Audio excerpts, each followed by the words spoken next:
Welcome to Consortia Bookkeeping with QuickBooks Online. This is Session 1, Bookkeeping and Accounting Overview. By way of introduction, this video series presents Consortia's bookkeeping service process using QuickBooks Online. This series is based on Consortia's Bookkeeping with QuickBooks Online guide. The guide details how bookkeepers accurately and productively perform bookkeeping and work with their accountants to prepare timely, relevant, and reliable business financial information and to help business owners make informed decisions. Consortia Accounting Business Advisors is the national organization that coordinates and governs the Consortia Small Business Accountants network of independent members operating remotely throughout the United States. Consortia develops and implements the accounting business system, that is, accounting business organization, processes, and strategies for Consortia small business accountants and its independent members. Consortia also works with independent accounting, that is, bookkeeping, payroll, and accounting, and tax companies. Consortia Small Business Accountants is the national network of independent members operating remotely throughout the United States. We improve small business performance by gathering, analyzing, and communicating business performance and recommending improvements.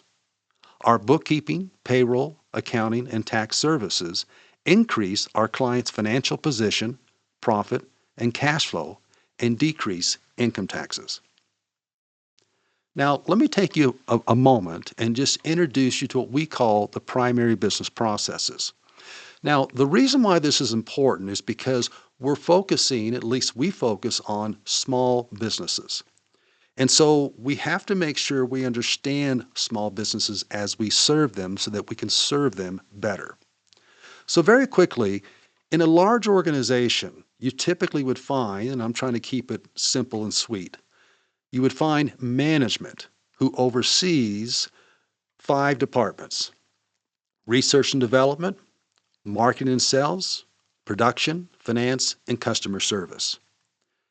Now, looking at it another way, the primary business process workflow. So, if you were starting a business, one of the first things you would do was determine what products and services are we going to sell to our target market. And so we're going to perform some research and development and decide what those products and services are for the market we're targeting. Then we would market to them, then we would sell to them, then we would perform the service or produce the product. We would get paid for our product or service. We would try to provide customer service to keep the customer happy, to keep them and retain them as a customer, as well as other reasons, and we would continuously perform this cycle. Now, the reason why this is important is because that's a typical description of a large organization, but small organizations have limited resources. And so we talk about small business process results. So most small businesses don't really manage their businesses. You've heard the expression, work on your business and not in your business. Most small business owners work in their business, okay? And then why is that important? Is because you want to gain a competitive edge. And if you're working on your business, you're gaining a competitive edge over your competition. Number 2, research and development. We're always looking for ways to increase our profit. Marketing, we're always looking for ways to generate prospective customers. Sales, we're always looking for ways to generate customers. Production, we're always looking for ways to increase our productivity, how we perform our service, how we build our products. Finance, we're always looking for ways to increase cash flow. Customer service, we're always looking for ways to retain the customers we work so hard for, increase customer revenue, and increase customer referrals. So that's why those things are so important. Now, we call this a high-performance business. That is, if they're performing all of those processes simultaneously. Now, as far as small businesses, because most don't perform those primary business processes simultaneously, they have typically one of 7 or more problems. They're not competitive with their competition. They're not as profitable as they need to be. They are having difficulty consistently generating prospective customers or jobs, patients, or clients. Their customers are not staying customers. Their customer turnover is too high. They're not as productive as they need to be to compete with the competition, whether if it's a service or product. Their cash flow just isn't what it needs to be to pay our bills on time, pay our employees on time, so on and so forth, pay our financing on time. 7, customer retention. For whatever reason, we're having customers that 10 come in, but only 3 or 4 stay, kind of a thing. So if you're having one or more of these problems, those are big problems and will cause you to go out of business. Reason for small business problems. As we've stated, most freelancers, sole proprietors, and limited liability companies don't implement all the primary business processes, or they don't implement them effectively. So a high-performance small business then is one where the owner, if they happen to be the manager, they obviously work on the business and not in the business. They're making sure that R&D is taking place, marketing and sales is taking place, production is taking place, finance is taking place, customer service is taking place. So now I wanted to lay a precedence to help you understand where we're coming from. We don't just provide accounting services. We provide accounting services to inform the small business owners of their weaknesses and recommend strategies of how they can overcome those weaknesses. Now, how can we do that?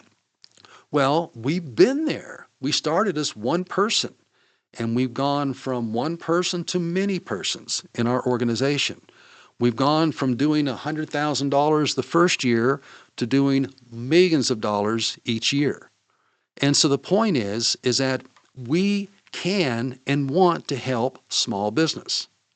Now, let's talk about finance. Finance is responsible for bookkeeping, payroll, accounting, tax preparation, and cash management of an organization. Large businesses have specialized finance teams that perform the company's bookkeeping, payroll, accounting, tax preparation, and cash management. Small businesses have an owner, an employee, or an independent contractor, or nobody, perform the bookkeeping, payroll, accounting, tax preparation, and cash management. So as far as the finance team, this is what we have created within our own organization. So we have bookkeepers, we have payroll specialists, we have accountants, we have tax specialists, that is preparation and planners, and then we have cash management specialists. And so we have expertise to, again, not just perform these items, but perform them to help them build a high-performance organization. Now, for your information, obviously the number one small business bookkeeping/accounting tool is QuickBooks Online, and has been for quite some time. And so the point is that Intuit is smart enough to realize that in order for them to make more money, they do R&D to not only have QuickBooks Online, but other products that help the market they serve. So in a finance department, we talked about how they're responsible for bookkeeping, payroll, accounting, tax preparation, and cash management. So here what we're saying is that QuickBooks Online, most people are familiar with, but they're not as familiar with the QuickBooks Online ecosystem. In other words, different tools that work together to enable them to fill their financial obligations. So we use QuickBooks we do bookkeeping with QuickBooks Online. We perform payroll with QuickBooks Online Payroll. We provide accounting with QuickBooks Online Accountant. We provide tax preparation with Intuit Pro Connect. And we help them with cash management to help them understand what is operating cash flow, what they can do to enhance operating cash flow, what is investing and financing cash flow, and what they can do to enhance financing and investment cash flow. So we have a team that helps small businesses do these things. Now, the presentation we're going to do in 7 sessions. Today, again, we'll continue here with bookkeeping and accounting overview. I just wanted to lay a precedence to help you understand where we're coming from and hopefully convert you so that you too understand, wow, I just don't keep books. I can actually help somebody improve their cash flow, for example. Small businesses need solutions, okay? And yes, they have things that they're compelled to do, like keep their bookkeeping, pay their taxes, so on and so forth. And unfortunately, some of them look at it that way. But the idea is, let's go the extra mile and do the best we can to help them be successful. So again, what we're going to do in this session then is talk about bookkeeping and accounting overview, keeping the things we talked about in mind. Bookkeeping tools in session 2, session 3, setting up your company, session 4, processing bank and credit cards, session 5, processing sales and receipts, session 6, processing purchases and payments, and session 7, communicating business performance. And so again, let's resume bookkeeping and accounting overview. So our objectives in helping you be the best bookkeeper you can be is to number one, help you perform bookkeeping efficiently and productively while performing bookkeeping. Number 2, look for ways to increase operating cash flow. You more than anybody, okay, understands and has control over cash flow because you control the timing of payments and receipts. When you're the one responsible for paying the bills and getting paid. And so you have a key role to play with operating cash flow. Number 3, prepare timely, relevant, reliable business information. That's critical. Small business owners make critical decisions virtually every day. And so if they have bad information, they're going to make bad decisions, which make difficulty keeping their business, staying in business. Number 4, understand how accounting process automation has transformed bookkeeping. So we don't want you to just understand how it's transformed it, but we want you to do it because it'll save you so much time and energy. So as far as consortium bookkeeping process, this training presents an overview of Consortium's bookkeeping process using QuickBooks Online as explained in our Bookkeeping with QuickBooks Online guide. This bookkeeping process enables bookkeepers to achieve these 4 objectives. This session presents the big picture of bookkeeping and accounting and how and why they work together. As far as accounting process automation, we'll be talking about this a lot throughout the series, so I want to make sure you understand what I'm talking about. When I started back in 1984, just out of college with a large local accounting firm here in Salt Lake City, there was no such thing as accounting process automation. Everything was manually done. And when I look at what we do today compared to what we did, wow. What a difference between night and day. And so we want to make sure you're taking advantage of every single feature and product or anything else that'll help you take advantage of accounting process automation to be able to get bookkeeping done, as we've stated, in the most efficient way.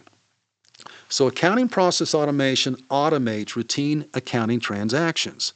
Automation improves the speed, accuracy, and reliability of everyday transactional documents, such as sales, receipts, purchases, and payments. And throughout this series, that's what we'll be talking about, a lot about accounting process automation. So as far as the accounting cycle, here we have 2, 4, 6, 7 steps. Depending on who you're talking to, there may be more or less than that. Doesn't matter. We feel this is the most important thing. So in the accounting cycle, it always begins with you identify a financial transaction has taken place. You record it. You classify, or what QuickBooks calls categorize it.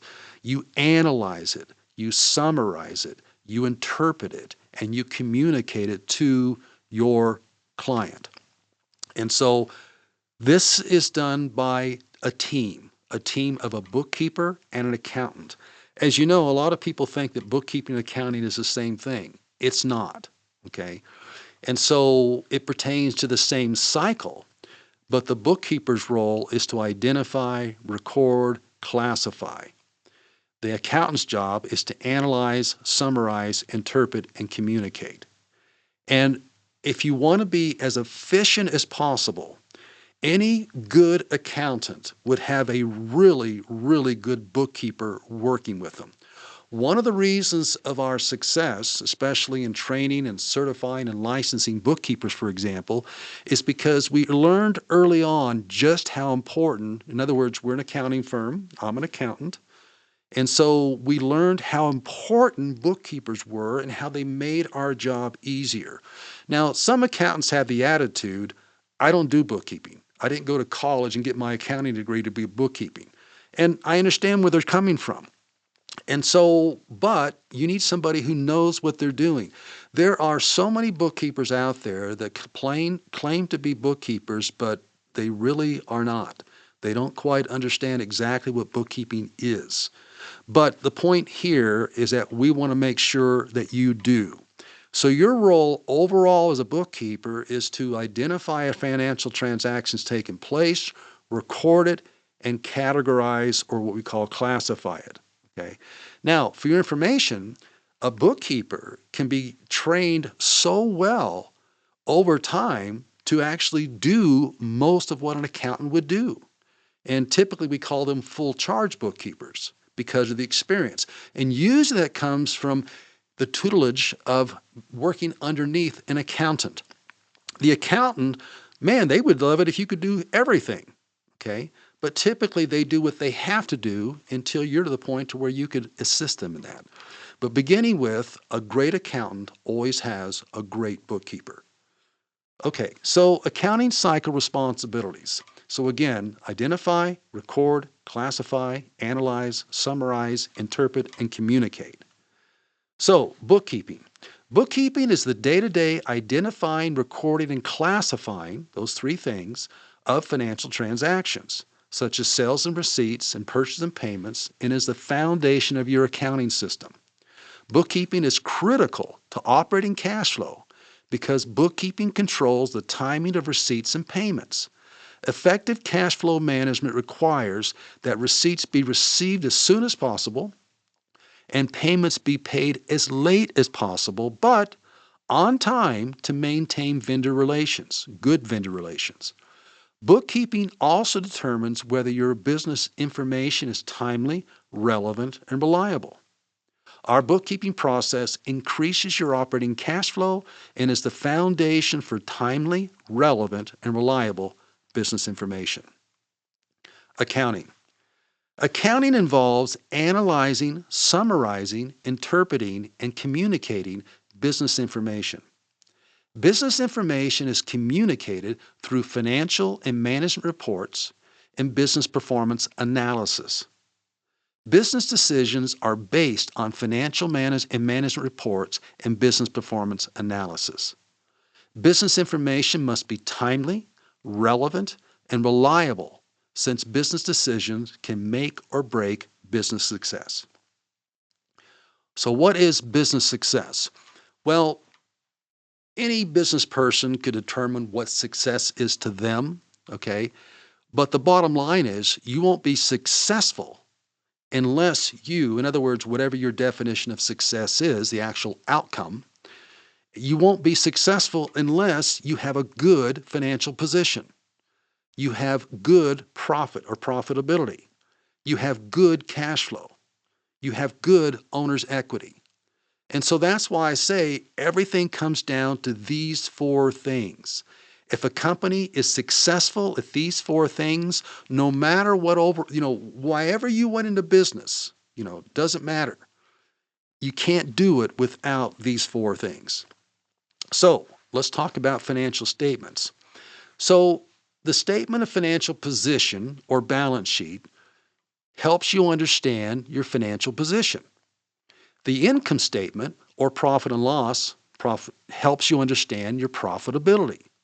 The statement of cash flows or cash flow statement help you understand your operating, investing, and financing cash flow.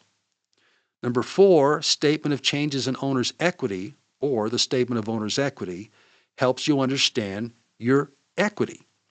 Now, a smart business person at the end of a year will sit down and say, what's my financial position? What's my profitability? What's my operating, investing, and financing cash flows for the year? What is my owner's equity as of 12, if you're on a calendar year, a 12/31 position? Where are we? Then what they'll do is they'll say, okay, what do I want to accomplish this coming year? So on 12/31, a year from now, what do I want my financial position, my profitability, my operating, investing, and financial cash flows, and my owner's equity to be? Now, the better it is, the more successful you are. That's the bottom line. Okay, so let's talk about each one of these. As far as a balance sheet. So a balance sheet, as you know, lists your assets, or referred to as resources, your liabilities, which is referred to as your obligations, or your owner's equity, which is referred to as your ownership. Now, if you want to increase your financial position, you would increase your assets, decrease your liabilities, and increase your owner's equity. Now, that sounds simple, right? It is. That's what you do. Okay. You look at each line item in the assets, each line item in the liabilities, each line item in owner's equity. Okay. And you ask yourself, depending on what it is, do I need to increase or decrease this? Then the question is, how do I do it? And so you develop strategies to do it. Okay. Now, as far as profit and loss, again, made up of income, expenses, and profit. If you were to look at your income line items, you'd say to yourself, if you want to increase your profit, how can I increase my income? How can I decrease my expenses? And how can I overall increase my profit? Okay, so you go through line by line and say to yourself, gosh, can I cut this? Can I increase that? Whatever the case may be. And you develop strategies to help you do so. In your cash flow statement, you're going to look at your cash flow from operating activity, which is the most important cash flow. It's from what you do in your business. Like if you're an electrician, you provide electricity services, that's your operating activities. Investing activities would mean that you may buy other businesses, you may invest funds, whatever the case may be. And then, of course, as far as financing activities, typically loans, either from conventional loans from banks, for example, or raising capital through stockholders, for example, or new owners. Okay. But the idea then is that we're always looking for ways to increase our cash flows from operating activities, and we should spend most of our time there. And we also want to increase our cash flow from investing activities as well as financing activities. Now, I say this to you because those are the four financial statements, the big four, okay? And yet I've seen many bookkeepers, I've seen many professional bookkeepers or even accountants, when they produce the accounting for the month or the year, they give the client a balance sheet and they give them a P&L, but that's it. Where's the statement of cash flows? Where's the statement of changes in owner's equity? Those are just as important. It'd be just as if I were looking at a picture, but I only had half of the picture. And so each one of those statements tells you a story. And if you have all four, you have the entire story. Statement of owner's equity. Again, here, as far as owner's capital contribution, obviously you can increase your contribution. Now, when you first start, you don't mind doing that, but later on, you'd prefer not to. But nonetheless, that's one way to increase your owner's equity. As far as net income, you obviously increase your net income.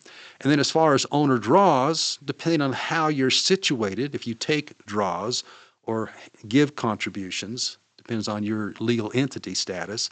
But the point is that you would decrease your draws. And so obviously you don't want to decrease your draws because that's what you're bringing home. You can make a higher standard of living the more you bring home. But the question is, can the business afford that? So those are the kind of things you look for. Now, as far as timely, relevant, reliable information, business owners build successful businesses when they make good business decisions. Good business decisions are based on timely, relevant, and reliable financial information. So, what is timely financial information?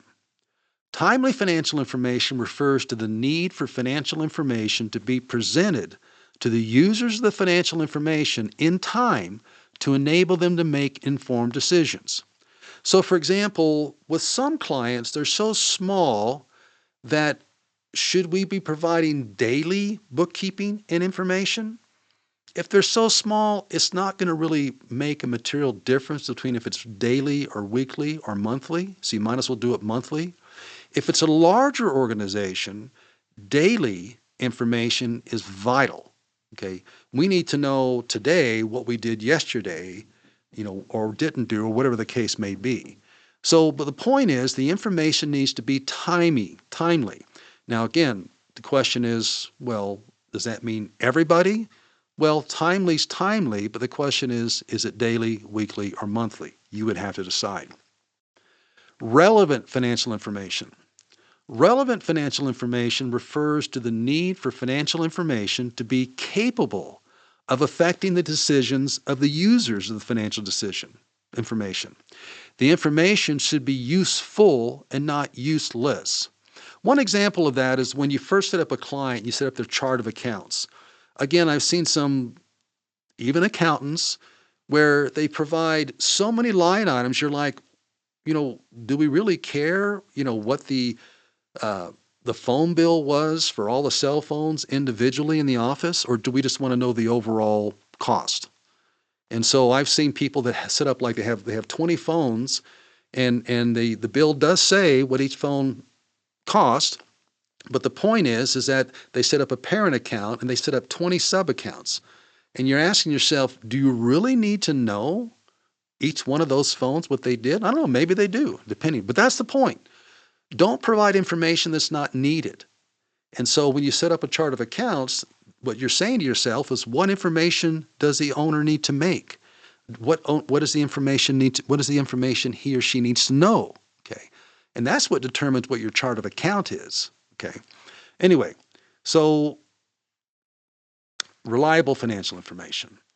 Reliable financial information refers to whether the information can be verified and used consistently by the users of the information with the same results. Reliability refers to the trustworthiness of the information. And so if you have a bookkeeper that constantly makes mistakes, they miss certain financial transactions, they record them wrong, whatever the case may be, if the information is not reliable, it's worthless. And so you just have to be able to trust the information you're getting. Now, an accounting system. An accounting system is a set of tools, processes, methods, policies, procedures, and controls that gather, record, classify, analyze, summarize, interpret, and communicate business information. So that's what consists of an accounting system.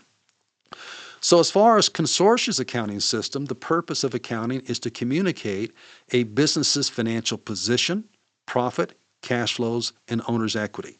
So we want to make sure that we're providing timely, relevant, and reliable financial position, profit, cash flow, and owner equity information. Accounting system components. Now here we'll just name a few. So number one, e-commerce. These days, even if you're not in retail, obviously you should have your website set up to where it's an e-commerce website to where you can receive payments, okay? 2, bookkeeping. 3, payroll. 4, accounting. 5, business performance reports. 6, business performance analysis. 7, cash flow management. 8, tax planning and preparation. And 9, employee benefits. So let's talk about these components.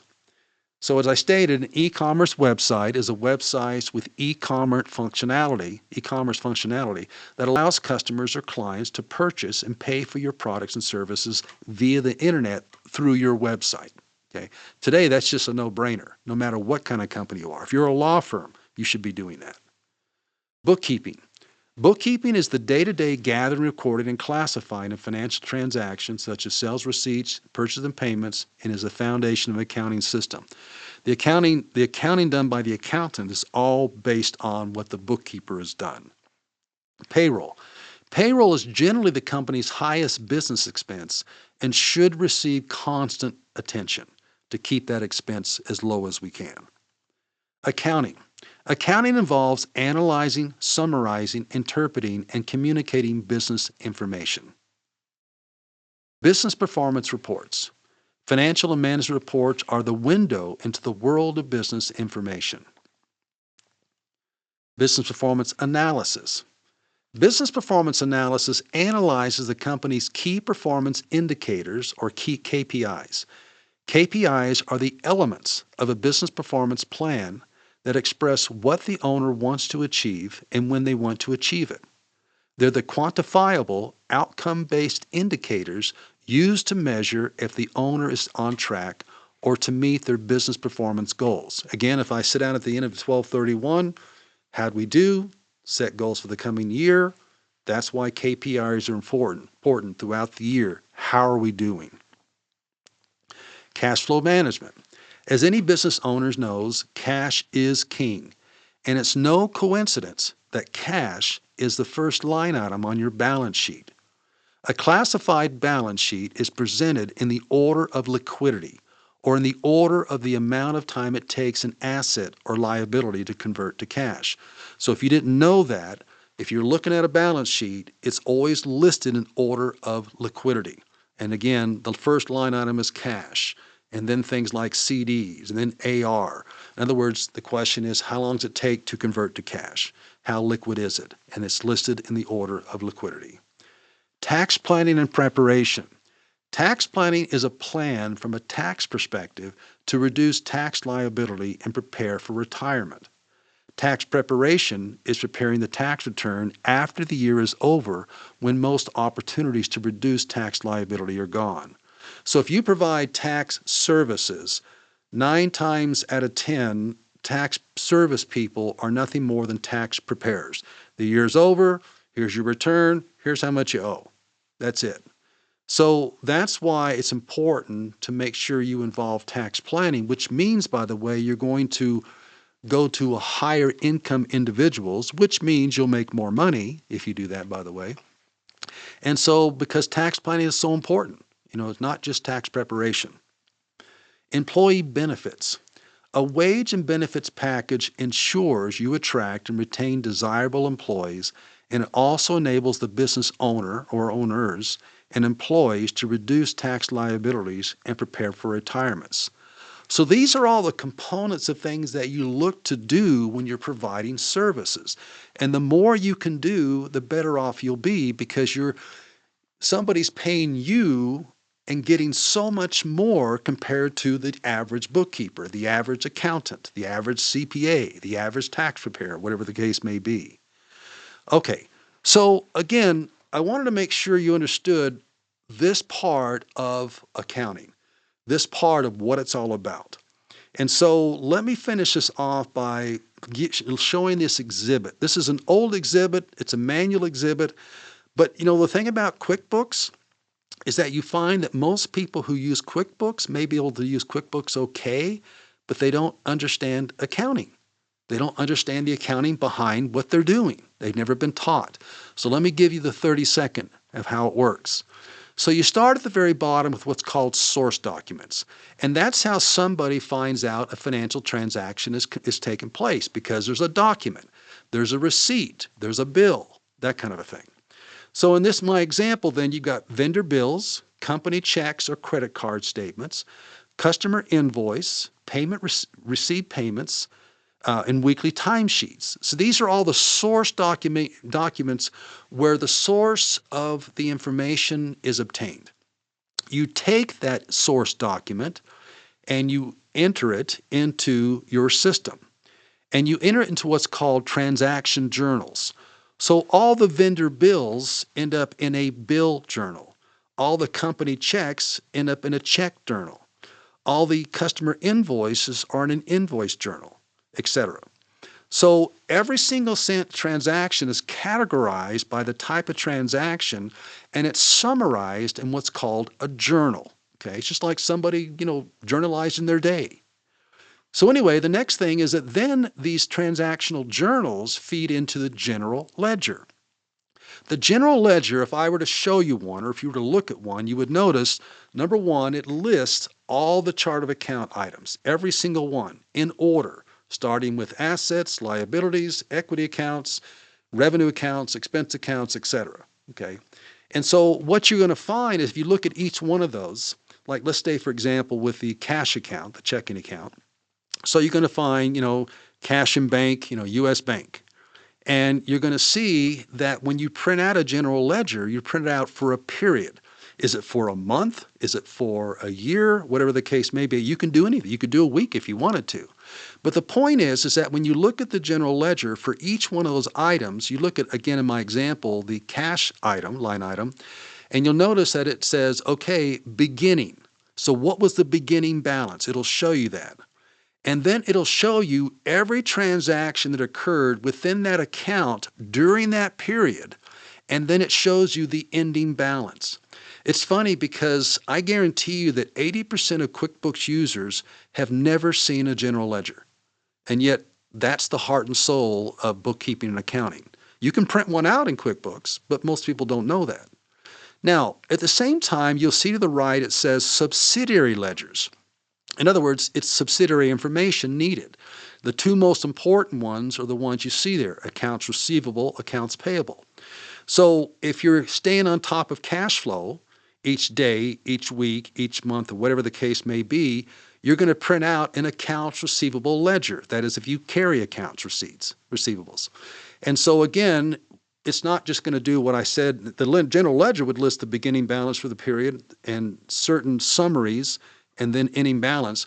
But the actual AR aging schedule will actually show you on the left all the people who owe you the amounts and how old they are. That's why it's called the aging schedule. And typically it's those that are present, those that are current, in other words, within 30 days, for example, those that are late after 30 days, after 60 days, after 90 days, and after 120 days.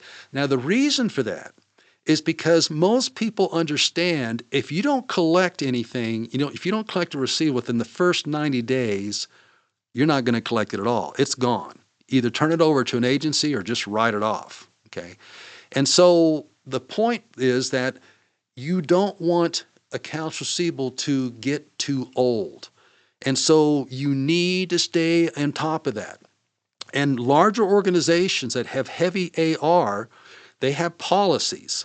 The minute, or I should say the day an account goes over 30 days, so the first day, they immediately contact the customer and say, these are our policies. We expect to be paid on 30 days. And did you receive the invoice? And if not, can I send it to you? If you did, when can we expect they get a commitment? When can we expect to be paid? And they'll write it down. And if you don't pay on that day, they'll call you right back. They know that the longer it takes, the less likely they're going to be paid. Now, an accounts payable is pretty much the same thing as far as the people we owe. Again, who all do we owe to? What are the amounts? And who are we due to currently? In other words, under 30 days, over 30 days, so on and so forth. Now, you always, as a business owner, I'd kick my bookkeeper's butt if they didn't do this. You want to maintain good relations with your vendors. You always want to pay them on time. But you don't want to, and by the way, we talk about a lot of this in detail in our chapters, in our accounts receivable, our receipts, our payments, so on and so forth, the things I mentioned to you. We get into detail here. This is just an overview.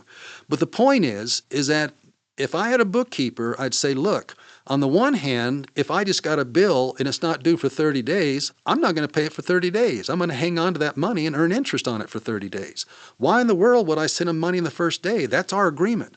On the other hand, don't you ever let a payment go beyond 30 days. That is, if that's when it's due. Don't you ever be late, because I'm a man of my word. And when I tell somebody I'm going to pay them, I'll pay them.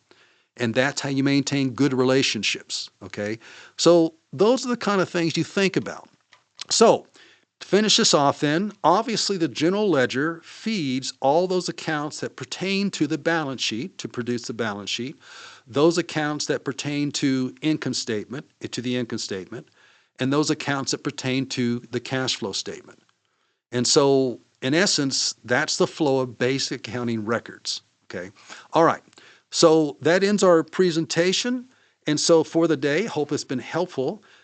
Next time, we're going to talk about bookkeeping tools, talk a lot about accounting process automation, and then we'll talk about setting up your company, processing bank and credit cards, processing sales and receipts, processing purchase and payments, and communicating business performance, which is absolutely critical. Hope this has been helpful. Hope we're off to a good start. Have yourself a wonderful day.